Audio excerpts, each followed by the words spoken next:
and the hatred that led to the Holocaust, of which the Honourable Lady spoke. I'll give way. I thank the Honourable Member for giving way. On International Human Rights Day, would you agree with me that the violation of the Igbo tribe's human rights needs resolution and the Biafran leader should be released, like my honourable friend for Camberwell and Beckham has recently made representation to? The Honourable Member clearly speaks with extremely great knowledge about these issues, and I'm sure she'll be raising them with the Foreign Secretary and with the Development Secretary at the appropriate... The President of the United States, Donald Trump, has issued an executive order for the release of Mazi, nnamdikanu. It has drawn people, so many persons have reacted to it. And what is the interest of Donald Trump in the release of Mazi, nnamdikanu? The President has directed his Chief of Staff, Willie, for the immediate release, to negotiate for the immediate release of Mazi, nnamdikanu. How can you answer this? The interest he has is that, let me just tell the world that during the second coming of Trump, that was 4 years ago, when Trump actually failed, nnamdikanu contributed a lot to the campaign train. The campaign train of Donald Trump, nnamdikanu was there. It was only that he did not come that 2020.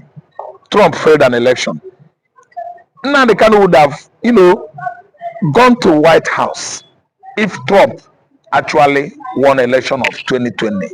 And the rendition of nnamdikanu, which was too illegal in 2021 from Nairobi into Nigeria, wouldn't have occurred. It wouldn't have taken place. Yes, wouldn't have taken place. Because nnamdikanu was arrested in 2021. Trump contested the election and failed in 2020. So now, Trump has seen that his second coming as an opportunity to give back what nnamdikanu has given out to him during his 2020 campaign, when he almost had one-on-one chat with Donald Trump, but he was making some, consultation, and the protocols should be met before he could succeed on seeing him. While he was doing that, Donald Trump fizzled out during the 2020 election. And what am I trying to say here?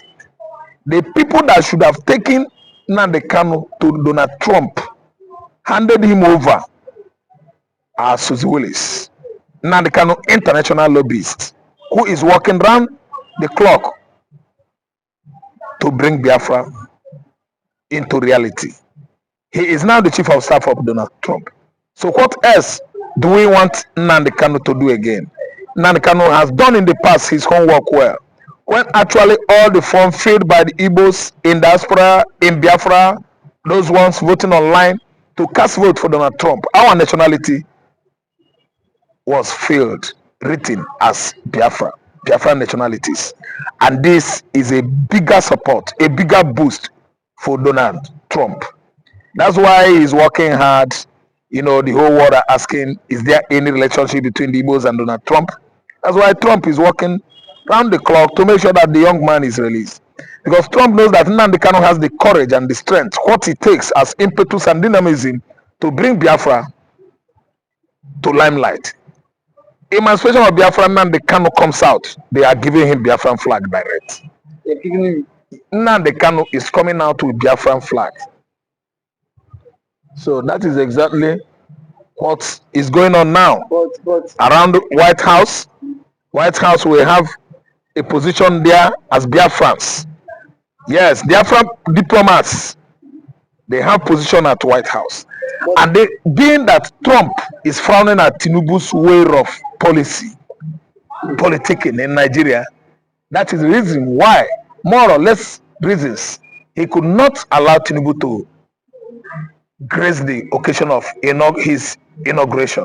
And if you listen to his inaugural speech, you will actually find out that he is frowning at all these seat-tight leaders in Africa who are dancing to the costumes of our former colonialists, Britain, French, Belgian, Portuguese, Spanish, and so on and so forth. Because Donald Trump is not a man of double standard, no. He's not a man of double standardness, no. He's not a man that lacks transparency, no. Donald Trump is not a man that turns his back on political deception, that's it, as we are having it largely in Nigeria now. This man is a man of decency, a man of accountability and transparency. It played out in his first coming. Donald Trump still remains one of the best, the most meticulous American president ever lived. So this time around, he doesn't want to pollute his cabinet or his inauguration by inviting Nigerian president and the other political leaders from Nigeria. Donald Trump doesn't want corruption. Donald Trump doesn't want pollution. Political pollution in America might emanate from the angles of Nigerian politicians visiting Trump at the White House. From there, American political system that is pure, lucid, as white as camphor will be corrupt. But Mazi, lastly, the political. Bayo Ononuga come out to say his special advisor to the president on media and communications has said that they are not moved by the threats from the American government. That American government cannot tell them on who to release and who not to release. And if you ask me, I will tell you that when a dirty man, when something that is dirty comes to the limelight, or all of a sudden projects itself, the only thing people will be seeing is the dirty part of it. This is dirty. This is dirty. This projection or project wouldn't have, been brought to light. Look at Bayo Ononuga. When I'm talking about dirtiness in human beings, it's not when your clothes are not dirty or washed. I don't know what I understand. It doesn't mean when you are not putting on clean jeans on chest that you are dirty. No. Bayo Ononuga should take it from me that is a dirty man. The way he talks, he shouldn't be talking like that. This was a man that was whitewashing the Igbos during the protests that engulfed Nigerian nation last year. That the Igbos are coming to the southwest to destroy Yoruba land. That Igbos Obi is leading a protest, all in the name of to arrest Obi. He doesn't have conscience. nnamdikanu will be in prison. He will arrest Obi. Obi will arrest Obi. Obi will be in prison. We will come to Asorok and bundle you home. Who are you? Bayo Ononuga is a dirty man now. Say, as nnamdikanu dey in, he should have come out because Igboho is out. If you release nnamdikanu and they allow Igboho to be in, their Yoruba will break into 10 pieces. Do unto your brother as you want your brother to do unto you. Who the hell is Bayo Ononuga? Nobody has heard about him. That's why he's just acting and talking nonsense. If he knows that it's tough, that nobody should tell him who to release and who not to release, why did he release Bodijo last year? Under how many weeks? He thrown Bodijo out. I'm telling you, ordinary threat from people that are cattle rearers. Bayo Ononuga started excreting in his pants on this. He loaded it with fatches and cheat. He's a coward. Look at the way he's talking. See, let me tell you, America can do anything on earth and go scot-free. Nigeria is not up to a match with the United States of America. If Bayo Ononuga want to be in trouble, he will start to stepping into one shoes or one trousers with the American government. That is when he will know that US amounts to something. The US can tell Nigeria what to do. US can tell Nigeria they have what it takes to tell Nigeria chop up, and Nigeria will chop up her dirty mouth. America and Nigeria are not mates. America got her independence since 249 years ago. 4th July 1776. What are you telling me? I quote it right. America was 248 last year. This is 2025. America is 249, going to 250 years of independence. And they are doing well. The world of America, civilization of America, science and technology of America is what Nigeria is emulating right now. We are looking up to them. America is a God's own country. By politics, by leadership, by human beings, the kind of love they show themselves and the outside world. Nigeria is a selfish country that are mindful of only their family and the children. They have not even succeeded on selling gari cheap, eating rice cheap, making rice and beans cheap here. While America is having enough food production there, and the quantum they send and disseminate cheap out to the members of the outside America, members of the world outside American soil are benefiting from farmers from America. Food is nothing, is not luxury there. Bayon Onega is sharing rice to his kinsmen. How many people died? Struggling for rice. America is feeding human beings outside America, feeding both animals. Yes, Okay, Mazi. with nutritious food. And Ononuga is pointing accusing finger at America.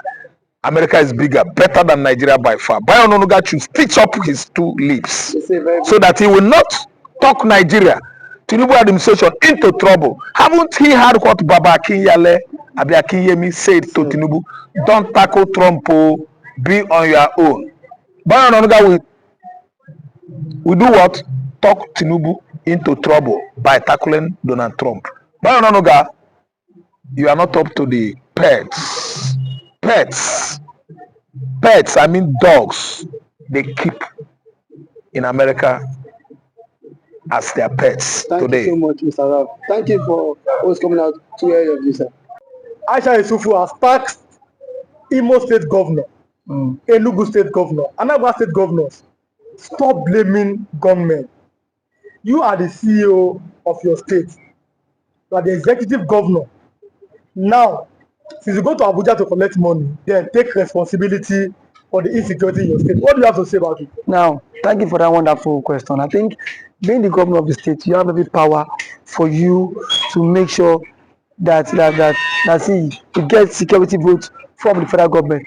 By so doing so, what are the governors doing with this money? Stop coming out to tell the people that there is insecurity in my state and that unknown government have been killing. The government need to take action and put an end to all this and stop apportioning blames. The people you are apportioning blames to are the people who their lives and properties are entrusted in your hand as the chief security officer of the state.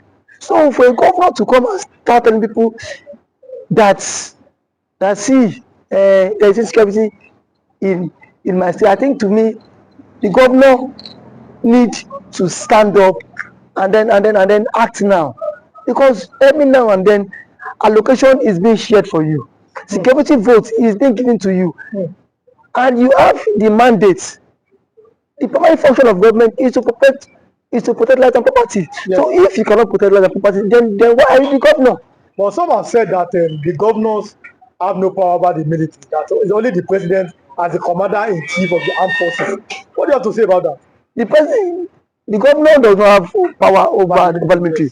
That is true. But see, the question is that can the governor summon military chiefs in their states, I mean the division's commander, to sit and dialogue for a way forward? The answer is yes. So if we can do that, so indirectly it's still have power over the military. Now when it calls for security meeting, don't this man don't these guys attend in his various place?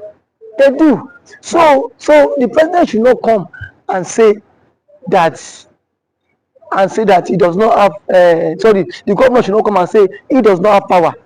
We still have killings in Imo State, Enugu State, and some other states.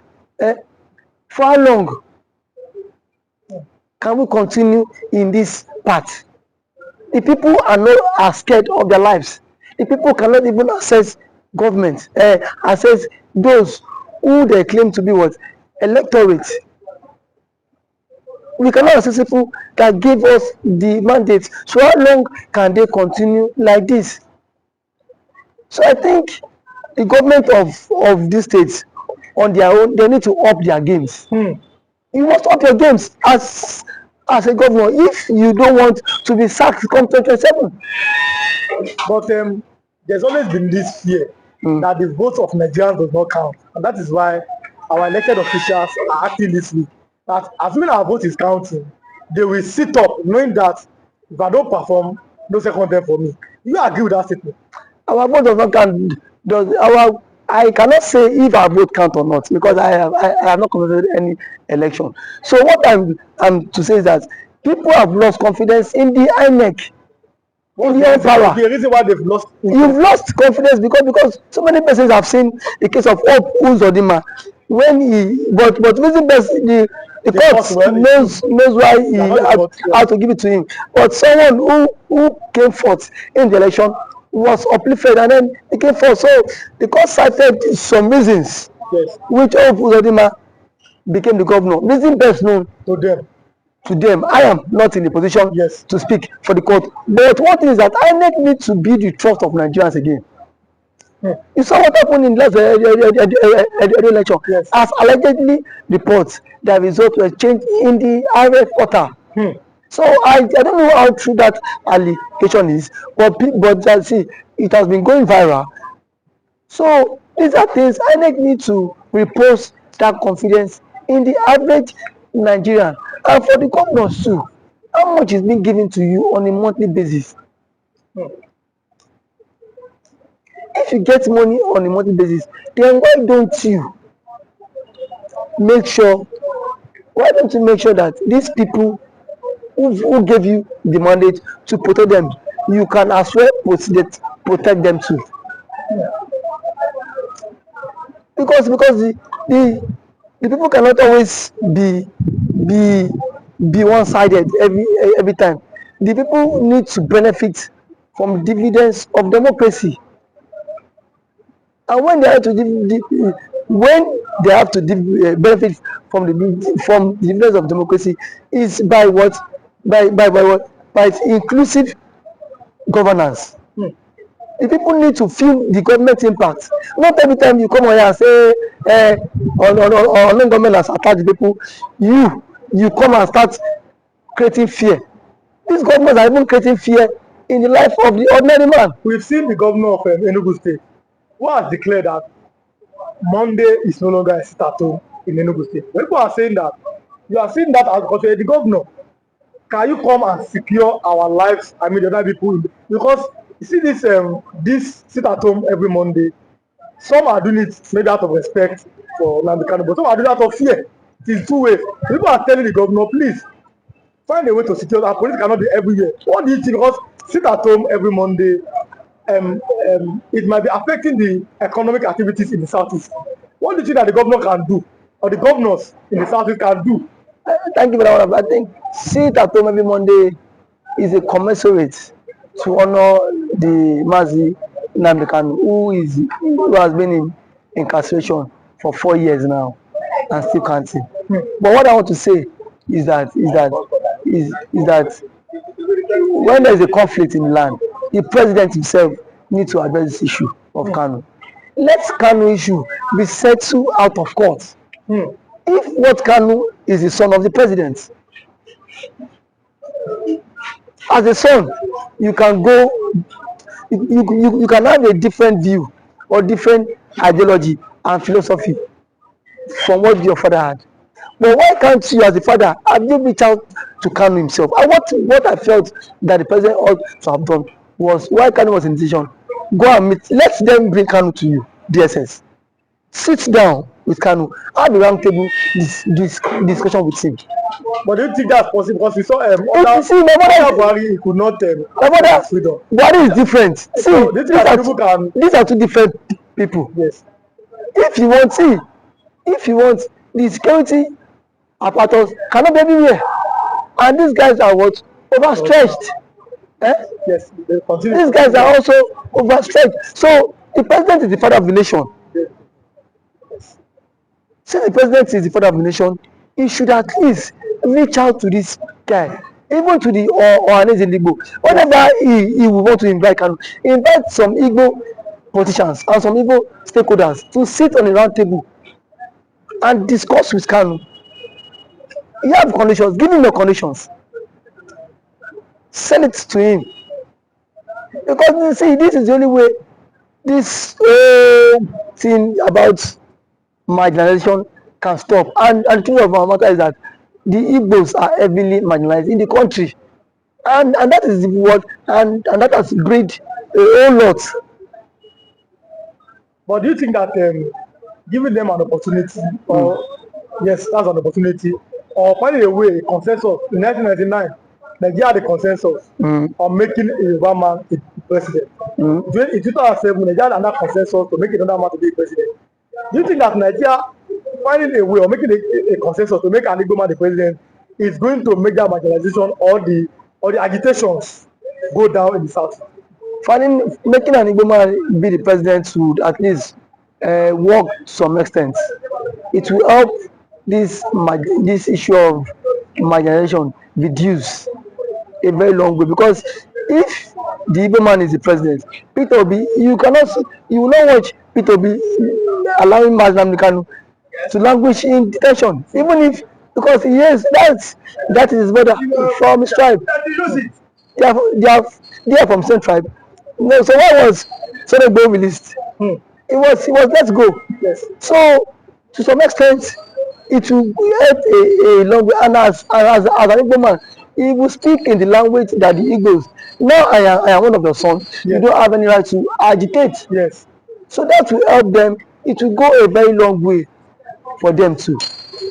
So I'm letting you go. I think we have like 1 minute. Okay. Now, Southeastern Governors Forum. What should be their next step? Southeastern Governors Forum should at least make moves to meet with the presidents. Yes. To put an end to all this. That is the only way. Because if there's no end to all this, all we hear is killing. And then we are not in support of all this killing. It is not good for the future of the country. It's not good for the future of the country. Okay, thanks for coming. Thank you for having me.